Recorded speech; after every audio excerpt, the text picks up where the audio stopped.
En el orden internacional e impactos regionales. Reflexiones sobre los nuevos desafíos para América Latina y Europa. En cierta manera, la temática de este plenario marca una línea de continuidad con las reflexiones que se hicieron en el panel donde también participó el doctor Juan Tocatleán y Roberto Russell hace 2 horas atrás, donde hablaban de las transiciones o del periodo de transición en el orden internacional actual.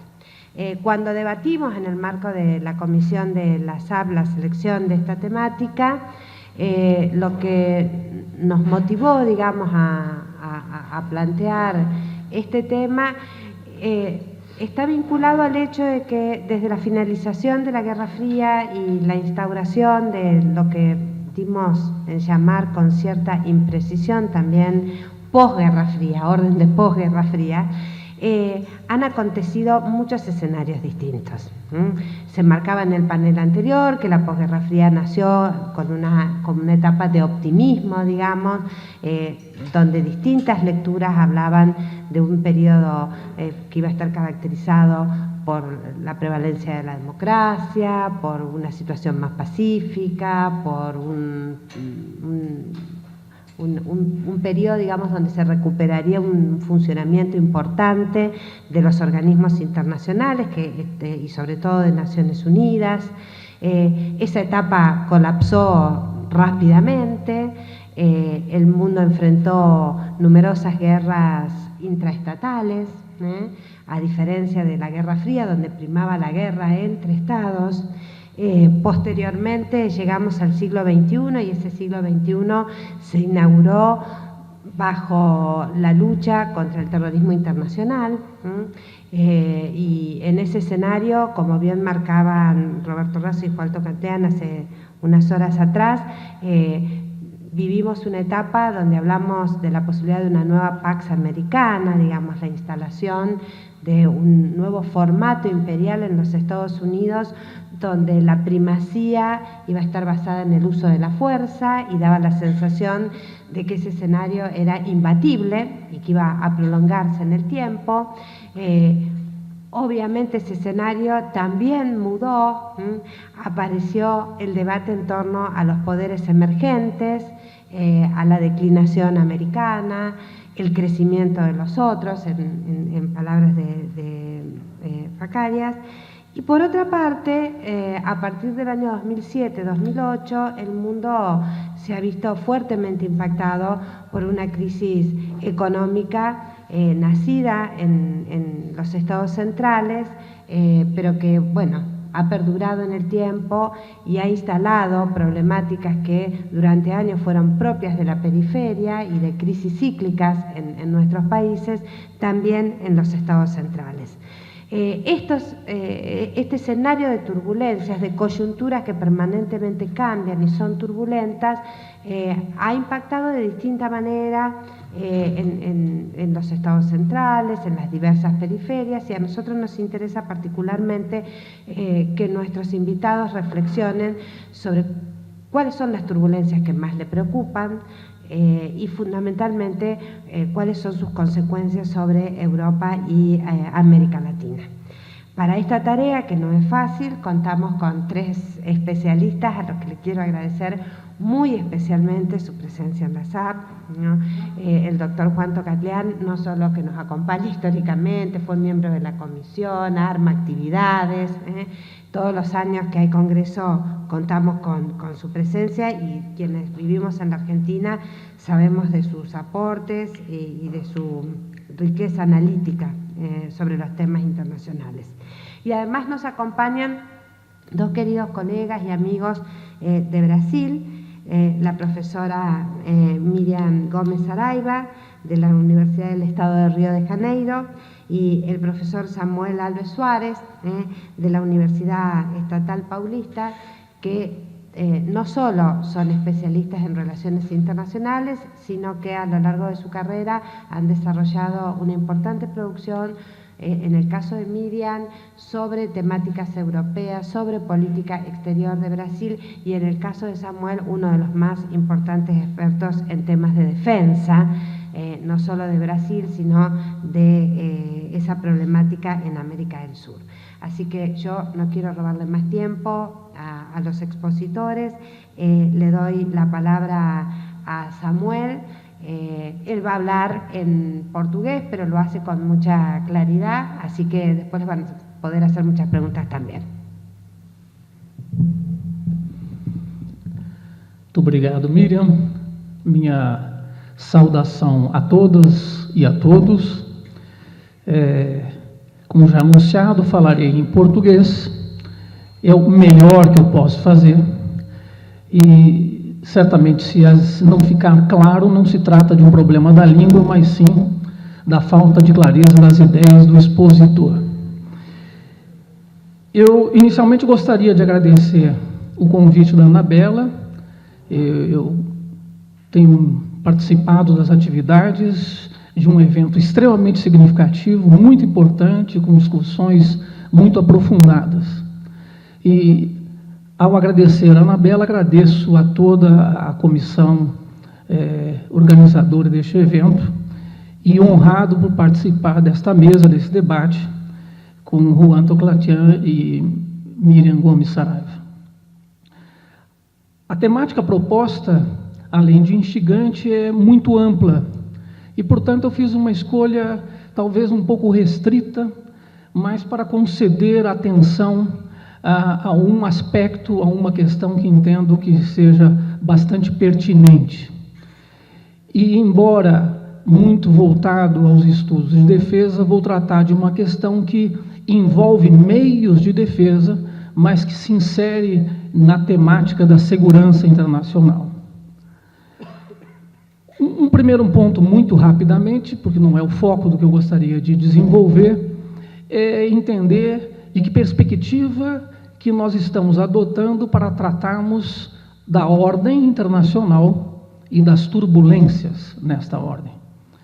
Uma ordem que pode ser entendida desde a perspectiva de que se trata de uma imposição das grandes potências ao sistema internacional e no qual outros países, a grande maioria, estão, de alguma forma, condicionados a uma ação e restritos a uma ação a partir da ordem imposta. Numa perspectiva bastante conhecida, uma outra, da escola inglesa, de Heidelberg, se trata do estabelecimento e da garantia de certos padrões de comportamento que garantem alguns objetivos elementares. Mas podemos também, quiçá, entender a ordem numa perspectiva de que há uma certa convergência de valores, de normas, de percepções e de concepções. Seria também uma outra alternativa, uma outra possibilidade.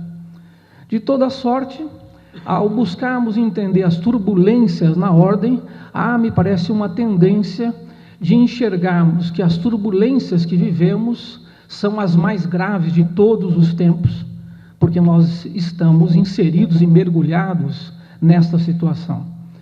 E que já apontado, uma turbulência que entendo que fundamentalmente se deve a uma financeirização da política, do mundo como um todo e da política em particular, e que acaba sendo um caudatório das possibilidades tanto analíticas quanto das decisões políticas decorrentes.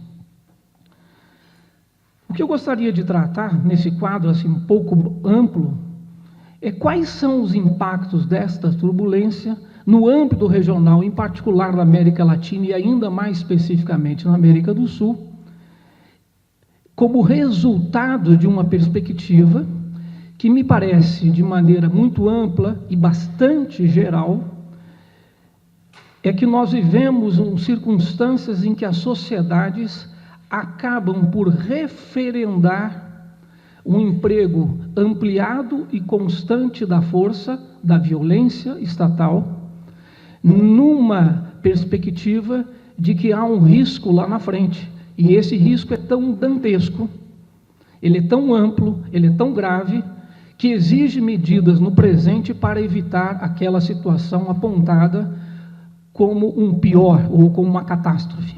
Ou seja, é uma maneira deselegante e imprecisa de retomar a perspectiva do Ulrich Beck sobre a sociedade de risco mundial.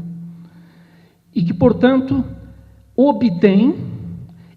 solicita, demanda e obtém o respaldo das sociedades que legitimam esse emprego excessivo da força. E, a mim, esse é o mote que eu gostaria de propor aqui. O emprego excessivo da força e da violência, inclusive, do Estado.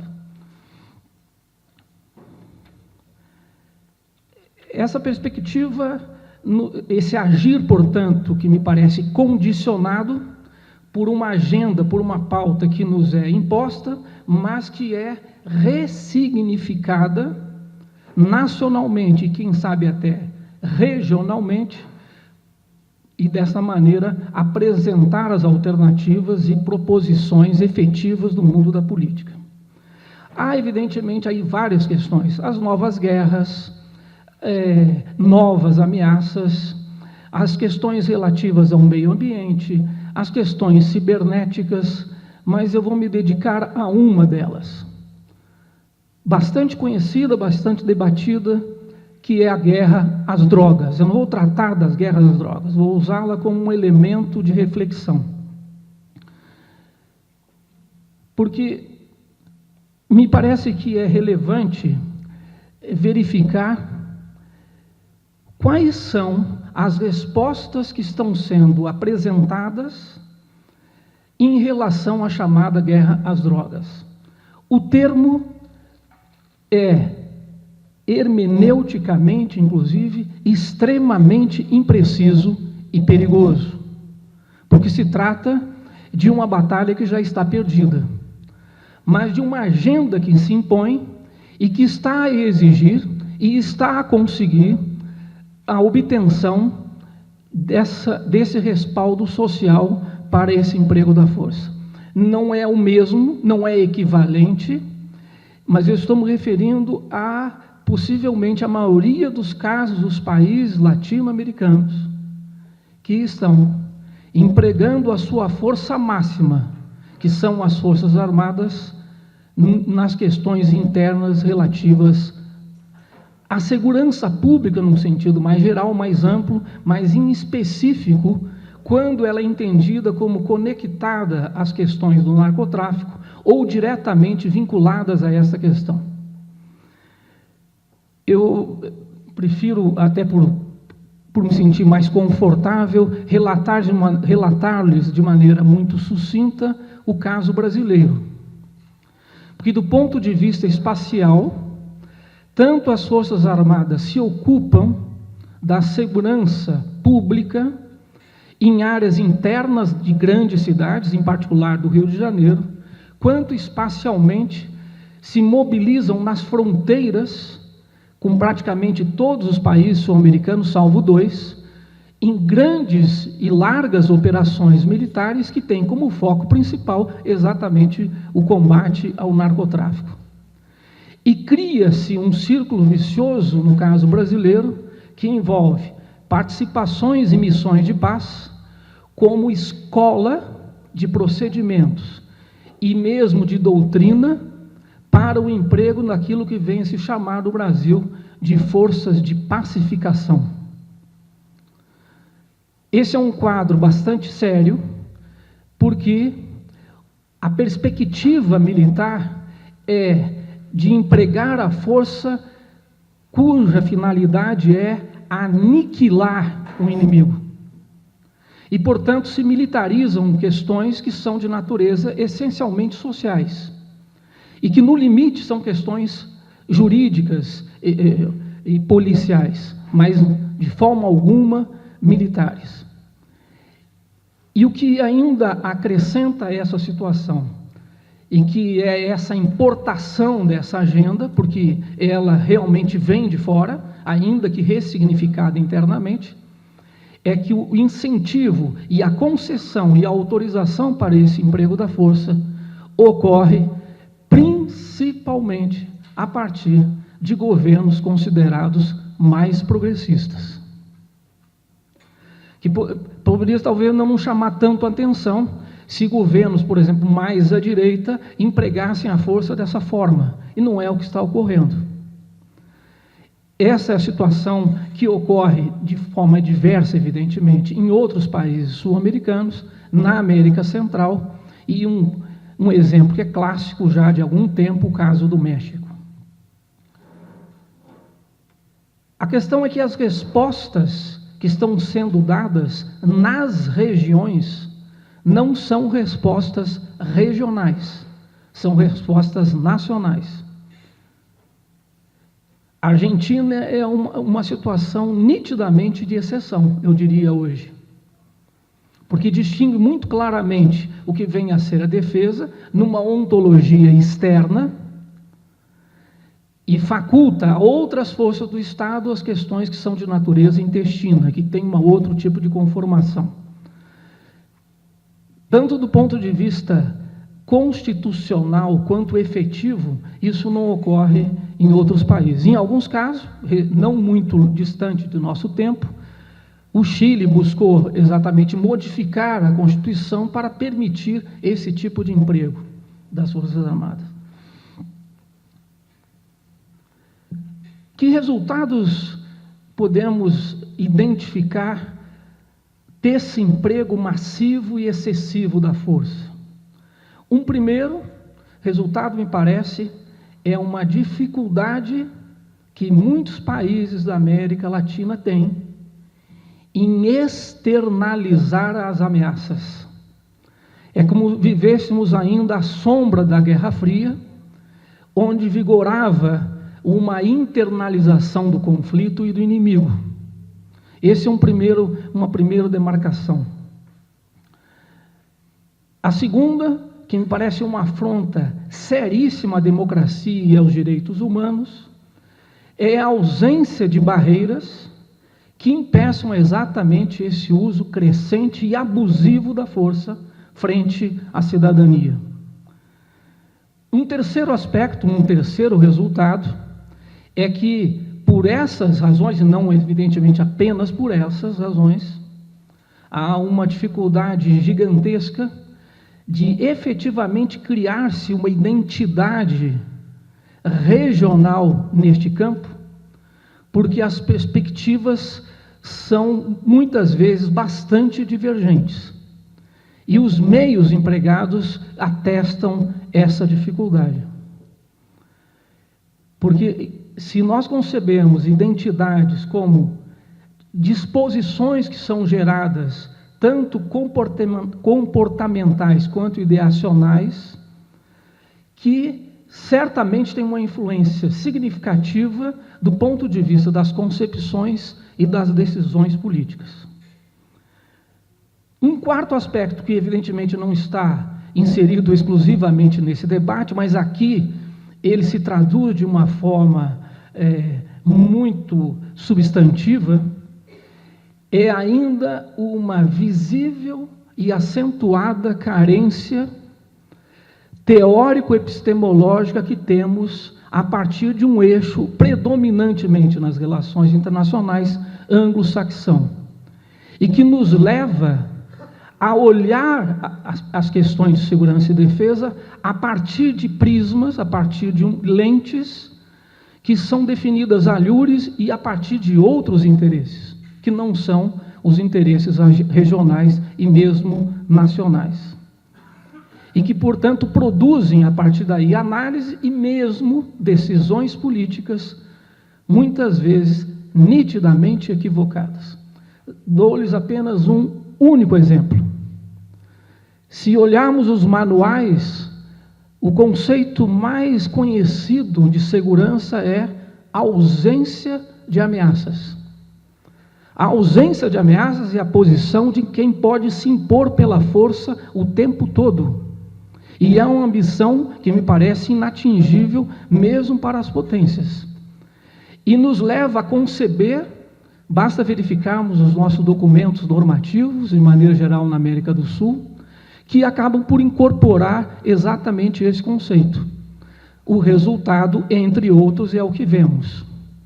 não vemos exatamente, até por força das limitações, a mesma perspectiva no que diz respeito aos chamados conflitos clássicos ou interestatais. Mas aí derivamos essa perspectiva para tratar das questões internas.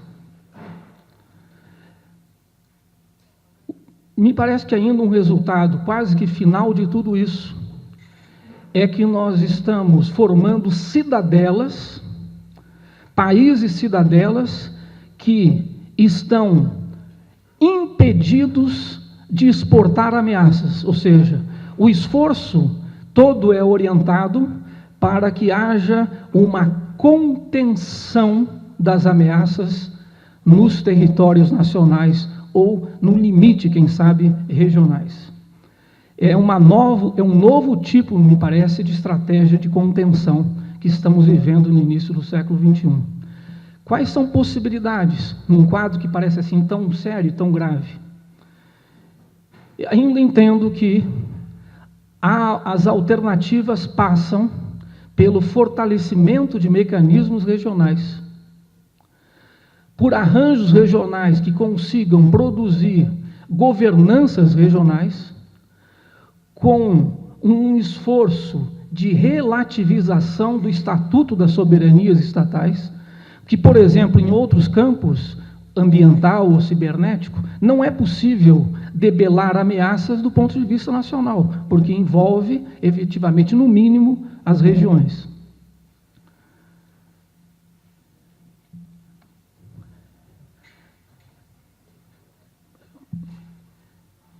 E já encaminhando para uma conclusão, pode parecer um tanto mágico considerar que esses são caminhos e são alternativas. Ocorre que nós temos instituições ainda em momento embrionário e que foram criadas exatamente numa perspectiva, trata-se do Conselho de Defesa Sul-Americano, exatamente para distinguir o emprego da força e as condições dos meios de emprego da força. Isso está apresentado como um objetivo, mas a maioria dos países não segue essa perspectiva. E há um peso de países como a Colômbia, só para citar o caso da América do Sul, e no Brasil, que ao articularem as suas gramáticas a partir dessa perspectiva, acabam por, quem sabe, criarem, inclusive, movimentos de impulsão a que outros países, não por essa razão, não apenas por um exemplo, mas eventualmente por considerarem que os resultados alcançados são satisfatórios, e não são satisfatórios. As pesquisas etnográficas nas favelas do Rio de Janeiro indicam claramente que se trata de uma ocupação territorial, e que é muito bem-vinda por vários setores. Se fizermos uma enquete no Brasil a esse respeito, a adesão a esse emprego das Forças Armadas certamente vai obter a grande maioria de aceitação. Porque, nesse caso, as turbulências são sofridas, mas o cerne está no outro. E é isso, e essa gramática do outro, esse jogo da alteridade que é perverso, é que leva à consideração que a guerra às drogas possa ter, em algum futuro incerto, um resultado desejável. O que nós vimos até o presente momento é que não está ocorrendo dessa forma, e nós estamos cada vez mais fortificando as cidadelas e atendendo a uma agenda que, antes de mais nada, não é nossa. Muito obrigado.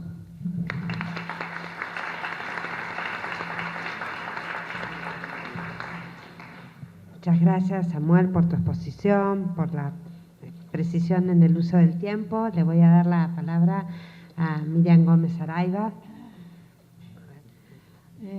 Buenas noches. Yo voy a intentar hablar castellano, a ver cómo sale. Me gustaría inicialmente agradecer mucho a Anabela por la invitación. Para mí es importante estar aquí y me da mucho gusto estar en una mesa junto con Juan Gabriel y Samuel. y agradecer también toda la organización del Congreso. El tema, cuando me dijo Anabela cuál sería, me pareció muy amplio, muy grande, y yo intenté, un poco diferente de Samuel, intenté preparar algo que pudiera hablar de Europa, América Latina, de turbulencias, impactos, desafíos, etcétera, etcétera. Y intenté separar mi presentación un poco, Europa antes, Europa después, América Latina antes y después, y el diálogo entre las dos regiones que sufrió con estas nuevas, digamos, con las turbulencias en el escenario internacional. La primera cosa, yo diría que, ¿cuáles son las turbulencias que nos referimos aquí? Yo elegí muy rápidamente, son todas reflexiones muy puntuales. Yo pensé en términos de economía, dos grandes problemas. El primero es la crisis del 2008, la crisis económica, bueno, que atingió Europa, sobre todo en el primer momento, pero más después también América Latina. Y la ascensión de China como una nueva fuerza económica internacional. En términos políticos, yo pensé primero en la fragmentación del sistema internacional en términos generales, que fue desde el atentado de 2001. Después, la composición de los BRICS, que de alguna forma empieza a poner en debate las instituciones internacionales y sobre todo quizás el rol de ellos en estas instituciones. Después, las intervenciones que considero muy infelices en el Medio Oriente, que más allá del problema en la región, que es muy grave, se trasladó problemas para otras partes del mundo, sobre todo de Europa, que está ahí más cerca. Y esto todo junto yo pienso que es como un cuestionamiento del orden internacional liberal, occidental, europea y norteamericana, y todos los valores de este orden, en nombre de la ascensión de lo que se puede decir más un sistema más pluralista, un poco más cercano de lo que fue el sistema westfaliano. Bueno, impactos que estas turbulencias tuvieron en Europa y en América Latina. Europa, Unión Europea, sobre todo que es mi foco, tenía un equilibrio interno con sus particularidades, Alemania, Francia, el Reino Unido un poco más lateral, los nórdicos, los dos grandes mediterráneos, que España y Italia, y sobre todo apoyada en normas y valores, que era el principal cemento de unión. Hacia afuera, en términos de política exterior, Europa se presentaba como el poder normativo, de forma que era como valores y reglas europeas exportadas hacia el mundo, propuestas hacia el mundo. En términos económicos, también un modelo europeo de un capitalismo más social, también exportado hacia el mundo. Y por fin un instrumento que es muy importante de la política exterior europea y que nos interesa aquí, que es el interregionalismo. O sea, una forma europea muy típica de relacionarse con países del sur de una forma diferente y destacada que la relación Estados Unidos y estos mismos países. El interregionalismo, sobre todo en relación a América Latina, pero también se puede encontrar en otras regiones y grupos de países. Bueno, después, ¿qué pasó con Europa del 2008 hacia adelante? Primero, un desequilibrio fuerte en el interior de la Unión Europea, ¿no? Este desequilibrio son crisis económicas en los grandes del Mediterráneo, ¿no? Como España e Italia, bueno, Grecia no es tan grande, pero también la ascensión de Alemania, lo que es una cosa un poco complicada, porque en la historia de Europa, una de las bases de la Unión Europea es el equilibrio entre Francia y Alemania en los pasados de guerra. La ascensión alemana no pasa desapercibida por los demás. Hasta ahora no tuvo mucho, pero en términos de desafíos podrá traer más problemas hacia adelante. Después un aumento muy fuerte de la inmigración en función del Medio Oriente, pero de otras desigualdades en el sistema internacional. Y al mismo tiempo movimientos xenófobos y curiosamente hacia adentro y hacia afuera. en el siguiente, hacia afuera, el mundo, inmigrantes, etcétera, pero hacia adentro, dentro de la Unión Europea, vecinos, países al lado, no, países digamos, del este europeo, etcétera. Y el Reino Unido, tipo, sale, no sale, sale, no sale. Bueno, en términos de la política exterior europea, esto debilitó dos cosas importantes. Una es el poder, Europa como un poder normativo, que va poco a poco dejando de ser visto.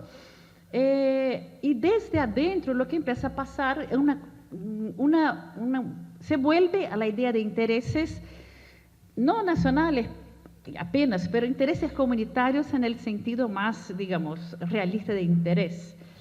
Trayendo lo que se puede decir, hay multilevel governance, se puede decir multilevel politics, o sea, la política dentro de la Unión Europea en diferentes situaciones y peleas y disputas entre estados y definición de intereses para proyectar hacia afuera.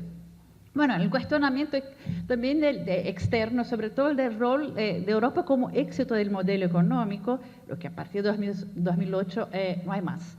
Y en el vaciamiento del instrumento como el interregionalismo, que era baseado en el, digamos, algún intercambio del modelo económico europeo y también valores y normas europeas hacia otros grupos de países. Bueno, América Latina, que antes y después. Ya en los, digamos, 2000, hacia adelante, hay algunas particularidades en la región.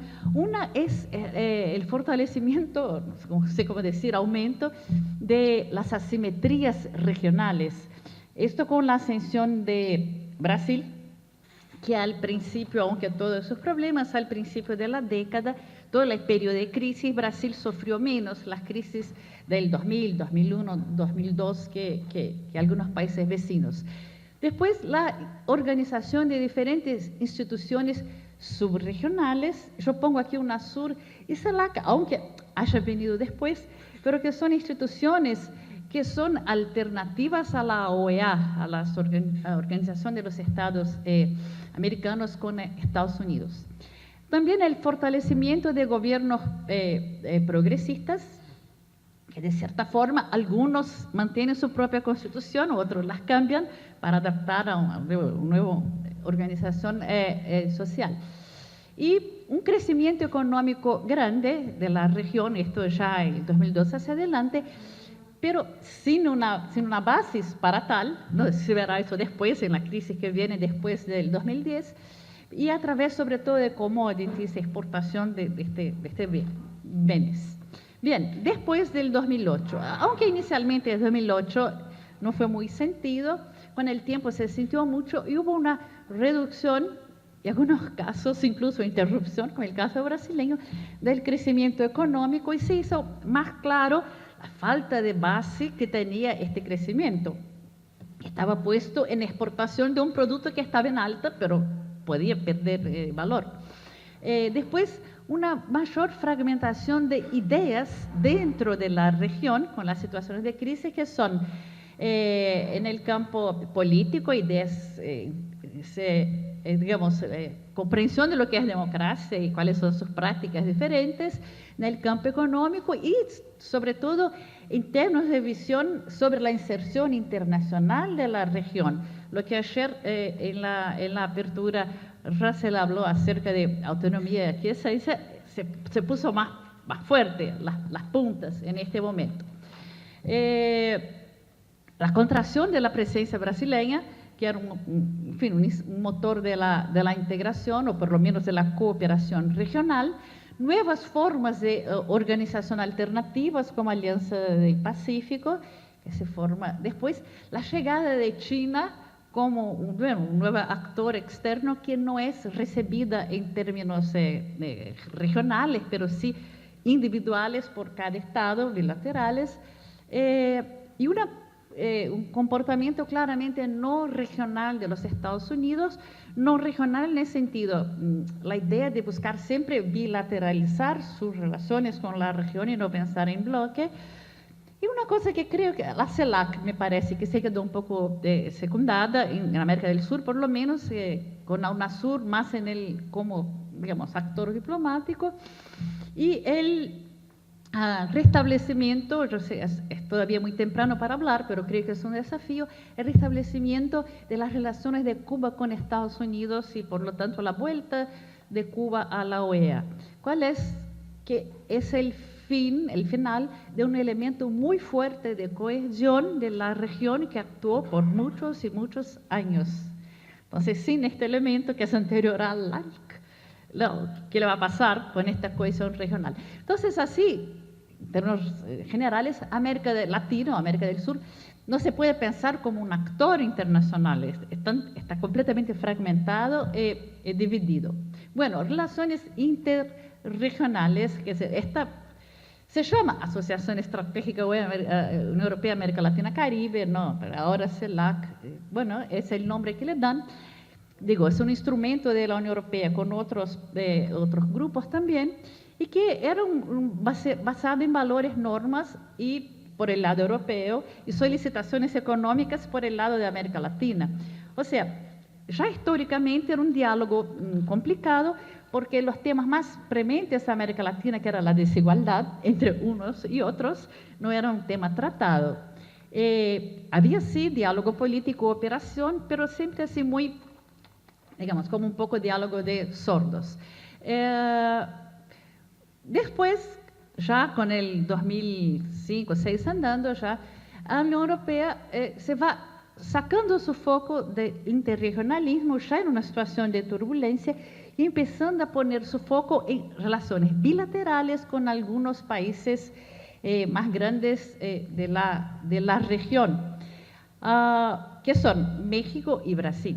Son dos relaciones completamente distintas, no hay un modelo para la Unión Europea. México es más económica y tiene más coincidencia en las posiciones internacionales con la Unión Europea, y Brasil es más desafiante, mientras que la Unión Europea buscaba, ahora ya no tanto, poner Brasil como el líder de la región para unificar por lo menos, digamos, el pensamiento progresista a partir del modelo brasileño y no chavista.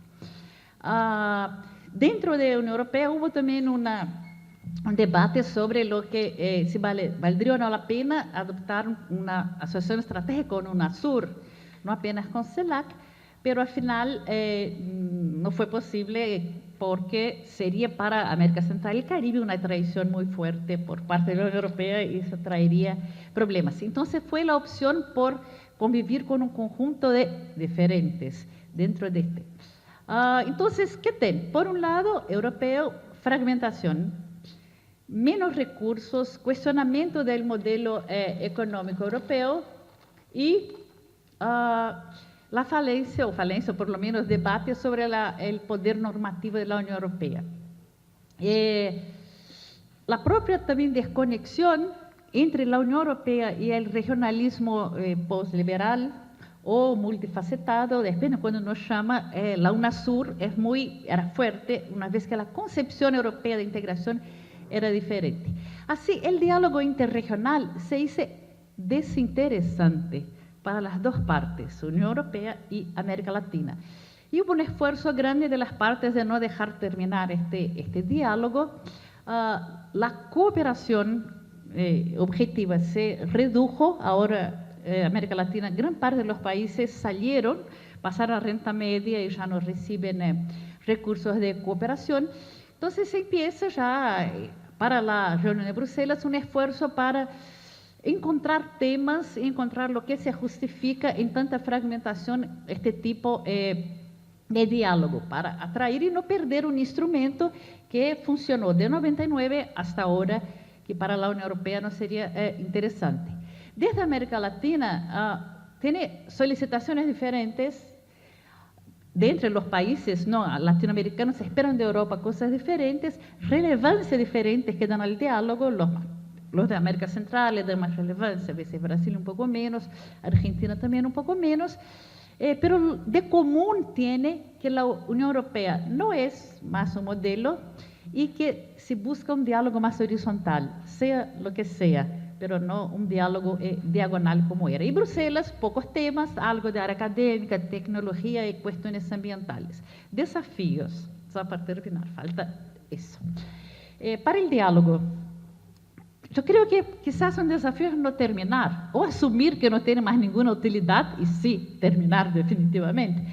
Pero este es el desafío para el diálogo, es encontrar en un escenario de tanta fragmentación y desigualdades y na busca y un sistema orden internacional liberal más contestada, buscar algo para se intercambiar, algo que justifique el encuentro que está en el Guinness de las cumbres con más número de presidentes que puede haber, los 28 de uno y 33, ¿no?, de otro. Y mantener dentro de la Unión Europea este interés, porque los presidentes de muchos países del este europeo ya no se interesan en viajar para este tipo de cumbre. Entonces, este es el diálogo que está semi-muerto y a ver cómo va.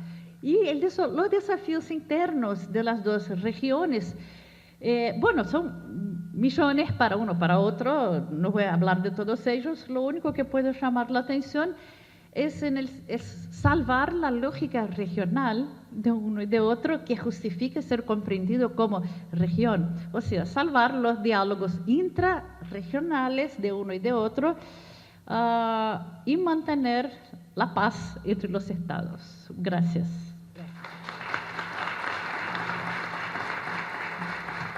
Muchas gracias, Miriam. Bueno, para cerrar el panel lo vamos a escuchar a Juan Tocatlián.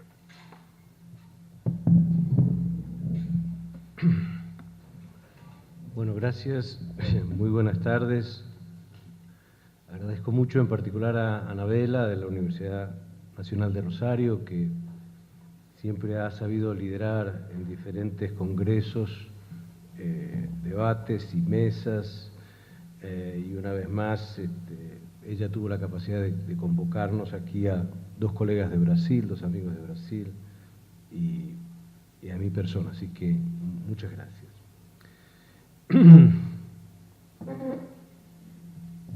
Hablé hace 2 horas acá, no sé si estaban las mismas personas o no, de los dilemas. Ahora me tengo que hablar de las turbulencias.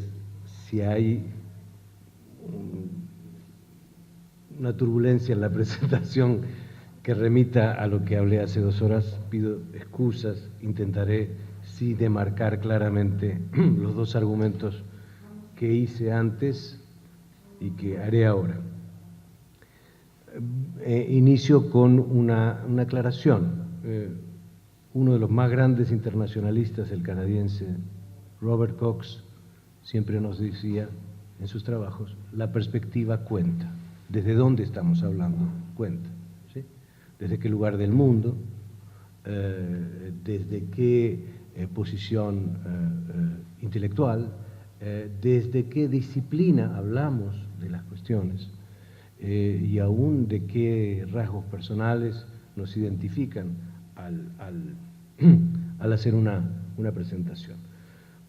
Yo voy a hablar visto desde América Latina, voy a hablar en una clave de un internacionalista, un economista seguramente remarcaría otros puntos, o un politólogo también subrayaría otros asuntos. Y lo hago también con una mirada crítica frente a esto que se ha denominado las turbulencias, y por sobre todas las cosas lo hago como hincha de Boca. Entonces, todos estos elementos marcan desde la perspectiva que yo veo más o menos el mundo. ¿Cuál es el argumento que quiero poner sobre la mesa, a debate, por supuesto, y a ampliación en las preguntas y respuestas o comentarios? Mi argumento central hoy es que la característica principal del sistema contemporáneo es que está sobrecargado. Este es un sistema sobrecargado. ¿Qué quiero decir con esta expresión? Todos ustedes tienen algún tipo de ordenador o PC de alguna marca, no importa cuál, y quiero usar la imagen del computador o del ordenador o de la tablet, porque ustedes se habrán encontrado en algunos momentos que estos instrumentos que nos ayudan tanto, en algún momento señalan una alarma. ¿Y qué es lo que dice la alarma de un computador usualmente? Dice sistema sobrecargado. Entonces nos da una instrucción. ¿Cuál es la instrucción que nos da? Bueno, usted tiene que reducir o eliminar programas y archivos. Esa es la instrucción. Esto es, el sistema está sobrecargado, reduzca o elimine. ¿Sí? Entonces, a la luz de lo que yo voy a intentar plantear, lo que está tácitamente implícito en mi argumento es que este nivel de turbulencias que está teniendo el sistema internacional va a llevar en algún momento a un exceso que va a generar un ajuste y que por lo tanto la atención hay que ver en términos de qué es lo que se ajusta, advirtiendo que un análisis semejante uno podría haber hecho de los años 70, donde hubo de suyo un ajuste, si ustedes quieren, entre la limitación creciente de la democracia y la reducción gradual del estado de bienestar a favor de una globalización ascendente, que hoy llamamos en su clave neoliberal, y que por lo tanto requería de un aumento del papel del mercado y en particular del capital financiero a costa del Estado y del trabajo.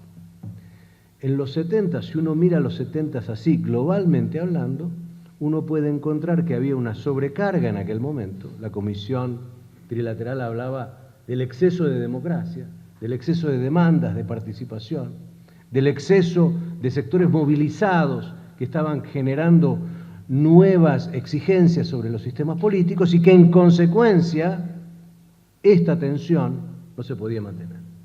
Había que o reducir o eliminar. Lo que yo les propongo es pensar que probablemente estemos nuevamente en un sistema aún más sobrecargado que en los años 70 y que este conjunto de turbulencias nos va a llevar, probablemente más temprano que tarde, a algún tipo de ajuste. Dicho lo anterior, quiero a su vez explicar las turbulencias en lo que considero 4 niveles que están superpuestos, entrelazados, retroalimentados. El primer nivel es el nivel de lo que llamaríamos típicamente las relaciones internacionales, esto es, de las relaciones interestatales. ¿Y qué tuvimos en el último cuarto de siglo, 1990-2015? ¿Qué ha pasado en ese territorio interestatal? Es básicamente solo interestatal. Tuvimos el triunfo de Occidente, pero no solamente tuvimos el triunfo de Occidente con la derrota de la Unión Soviética y la retracción, obviamente, del comunismo hasta su desaparición, sino que tuvimos una oportunidad única en que Occidente podía ser el ordenador en una situación privilegiadísima de un conjunto de nuevos parámetros y regulaciones en el sistema internacional. Tuvo una opción de oro Occidente.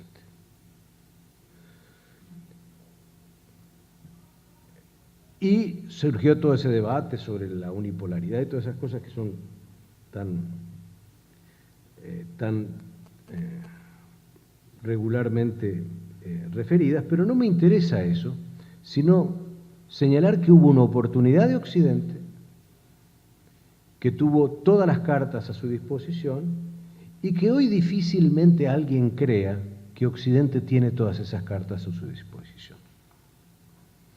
Y que estamos advirtiendo una redistribución del poder, de la influencia y la riqueza tan intenso, tan masiva, hacia el sur y hacia Oriente, que eso mismo, en sí mismo, genera tensiones naturales porque se producen cambios en el poder relativo. Esto es el ABC de la política interestatal.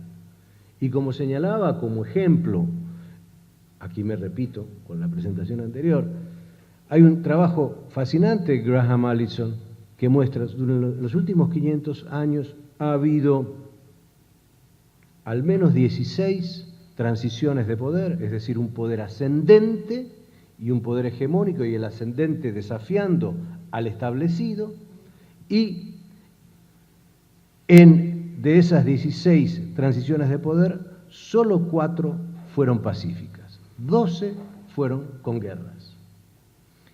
Por lo tanto, y termino esta primer turbulencia en el plano interestatal, tenemos hoy un alto nivel de pugnacidad en las relaciones entre los estados.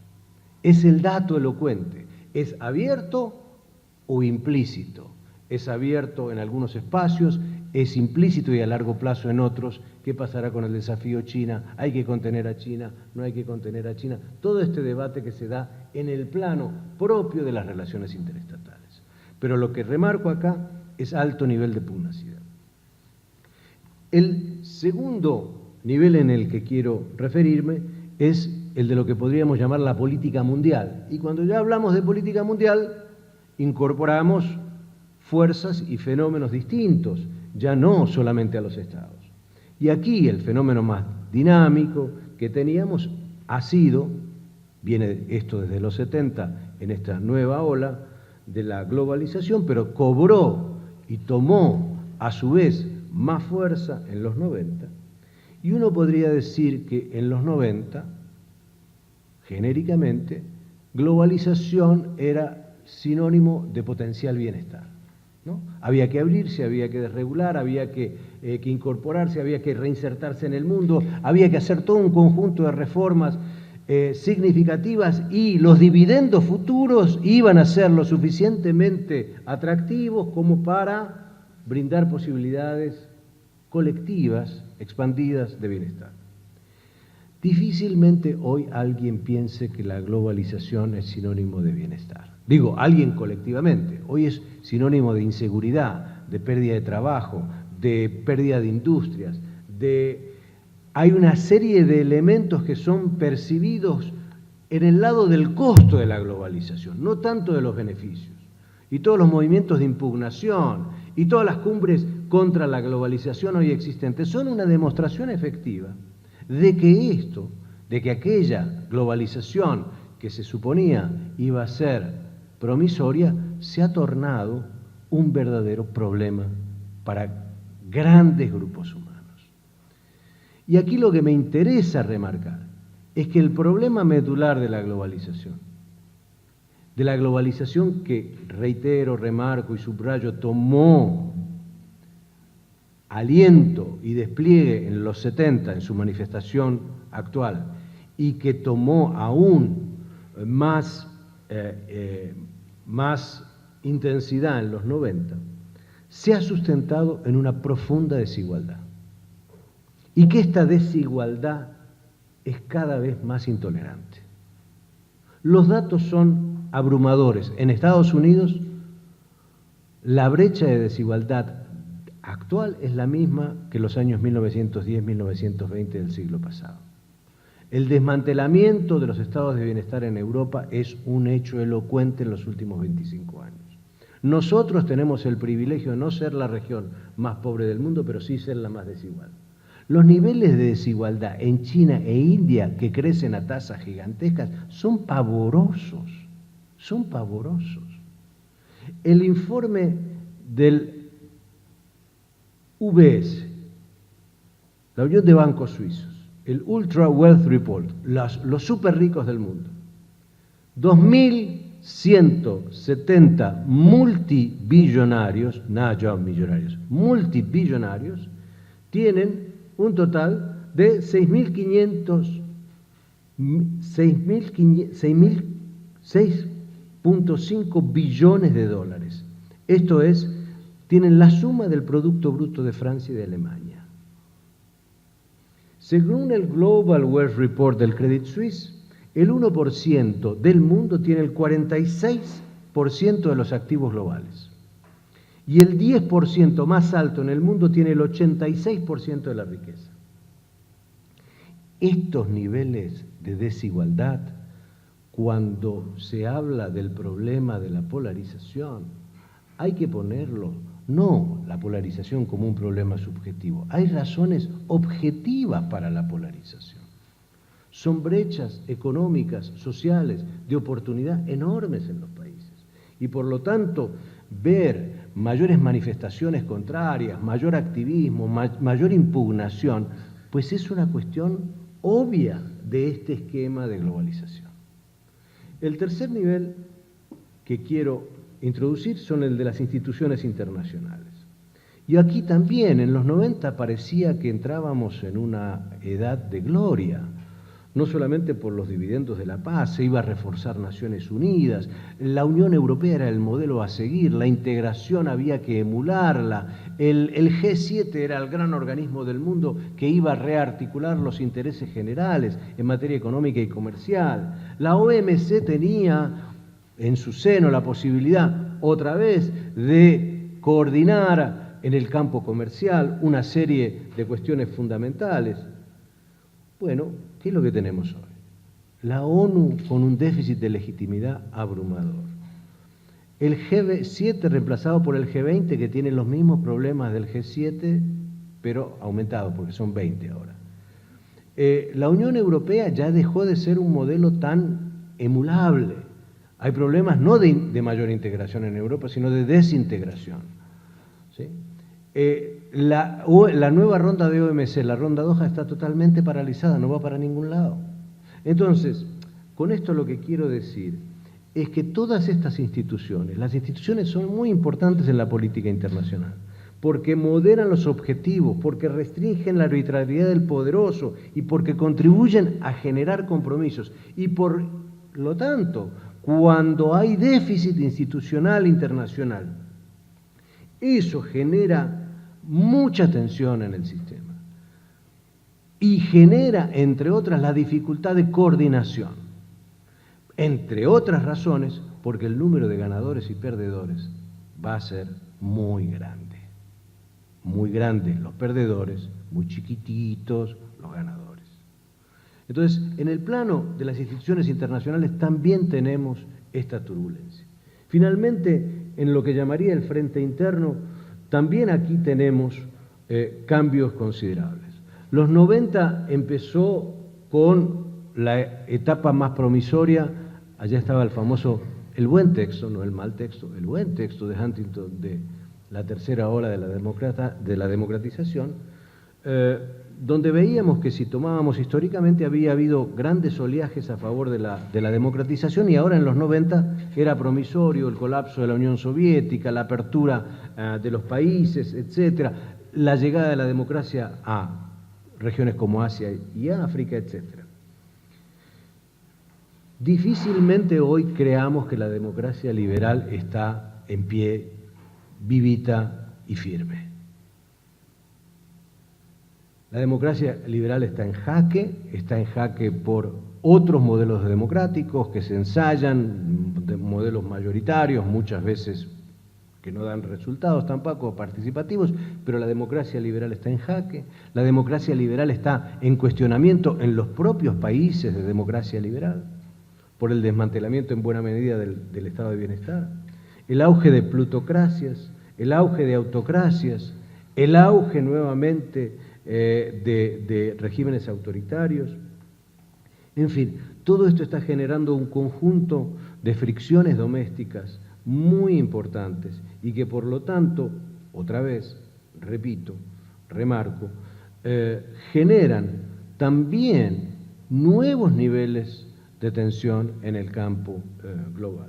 Entonces, estos cuatro niveles superpuestos, de alguna manera reforzándose uno a los otros, nos obligan a pensar, creo, que estamos ante un sistema sobrecargado. ¿Cómo se resuelva esto? ¿Qué es lo que se va a eliminar o reducir? Esta me parece que es la gran pregunta. Temo, y por ahí, porque a Boca le va mal últimamente y estoy un poco melancólico, digamos, temo que el destino no sea necesariamente progresista en los próximos años.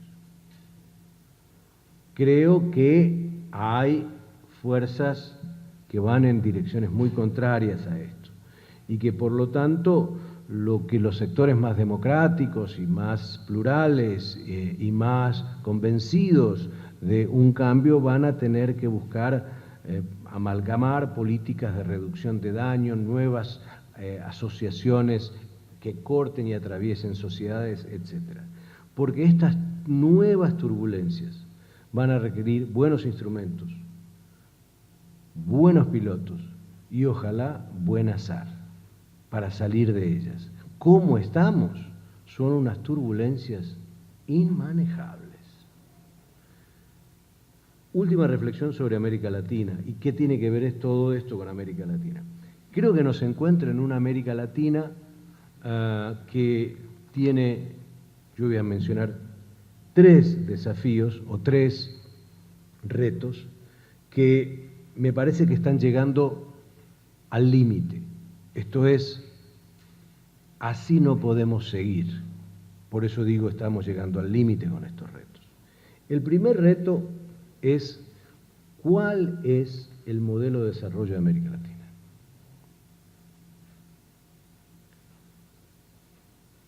Ni el neoliberalismo, ni el neodesarrollismo han logrado resolver los dilemas esenciales económicos y sociales de toda nuestra región. No tenemos ningún país, ninguno en la región que haya resuelto de manera decisiva y estratégica la desigualdad. ¿Redujimos la pobreza? Por supuesto que sí. Vamos en un sendero de ampliación de las igualdades en distintos terrenos. Nos falta un territorio enorme y estamos vía incluso los modelos más heterodoxos encontrando fuertes límites a políticas más igualitarias. Segundo, no tenemos patrones productivos sustentables. ¿Dónde vamos? ¿Por dónde vamos? Los países que escuchamos, México, Colombia, Chile, que son el superboom de la Alianza del Pacífico, economías primarizadas, Brasil, Argentina, las economías alternativas que tenían un modelo heterodoxo, primarizadas. No podemos seguir más así.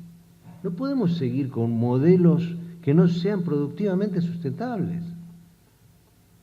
Porque, y lo tercero, es que no podemos tener esta actitud, esta política, esta convicción tan pigmea que tenemos en nuestros países frente a la ciencia y a la tecnología.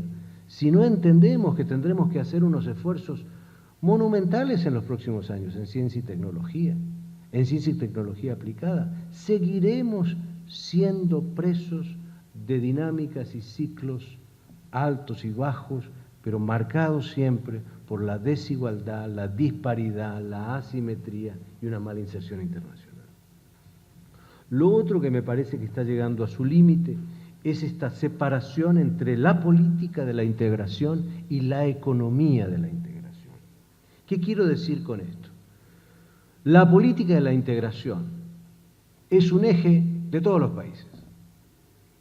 No hay país que no promueva la integración, la de abajo, vía ALBA, la de arriba, vía México, la del costado, vía Argentina y Brasil y el Mercosur. Todos hablamos de integración. El lenguaje de la política de la integración ha subido de tono como nunca antes. Menos. Ahora, esto no coincide para nada con la economía de la integración.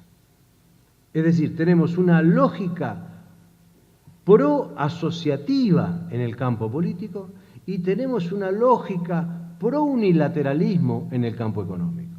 Entonces esto no se combina, esto está destinado a chocarse siempre. Uno no puede ser muy asociativo y muy unilateral en las decisiones, no puede ser. No puede estar la política y vamos a los foros políticos y por supuesto que ahí, bueno, declaramos, recontradeclaramos, mejoramos y tenemos comportamientos notables de concordancia y de convergencia. Y después vamos al campo de lo económico y 4 ministros de Economía resuelven tal o cual problema, la política se desentiende y cuando no encontramos nada de eso decimos, no, son las bases, estamos nutriendo la base social de la integración hacia el futuro y vamos a hacer cosas importantes olvidándonos de que estamos dejando la economía en manos de decisores unilaterales en cada uno de nuestros países. El caso dramático de la situación entre Argentina y Brasil es, para mí, la demostración más elocuente de eso. Y lo tercero, y final, antes de los 5 minutos, yo comparto con Samuel aquí el tema que él nos trajo fundamentalmente, porque hay una cosa que nos ha democratizado en la región.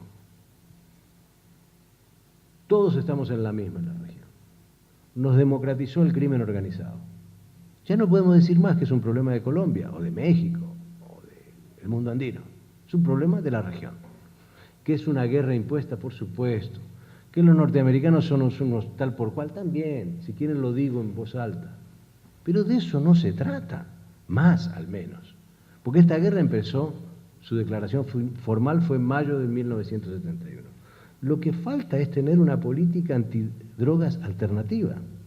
Y hasta que América Latina no tenga una política alternativa antidrogas, pro regulación, antipunitiva, estaremos simplemente transitando el sendero de un efecto que en el campo de la producción de drogas se llama el efecto globo. Ustedes saben, uno aprieta mucho la erradicación de cultivos en Colombia y se mueve más a Perú y Bolivia. Uno aprieta más en Bolivia y se mueve más a Perú y a Colombia. Uno aprieta más la marihuana en México, se va un poquito para Jamaica y vuelve para Colombia. Uno aprieta más la marihuana en Colombia, se va más para México. Uno aprieta, se va mutando.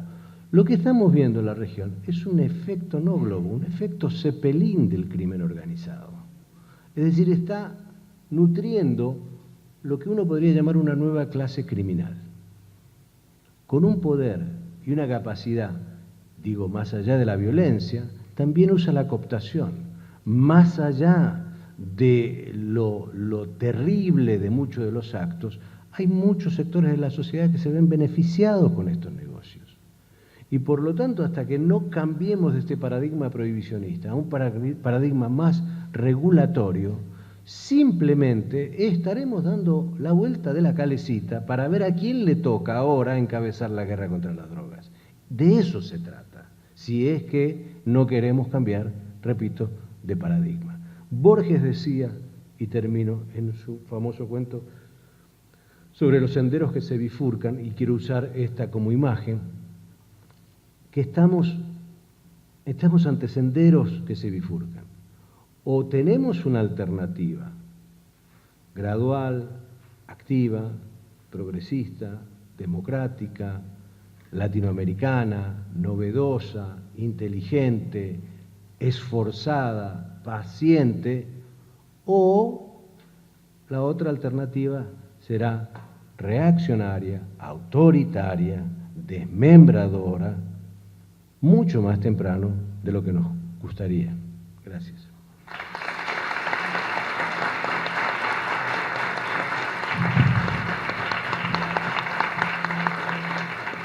Muchas gracias, Juan. Bueno, después de estas 3 exposiciones tan calificadas y tan motivadoras y generadoras de cierto temor frente a las turbulencias que tenemos que enfrentar, tenemos un espacio, un tiempito para intercambios. Le pido por favor que para aprovecharlos las preguntas sean concretas y quienes quieran hacer un comentario que lo hagan de forma breve de manera tal que todos puedan participar.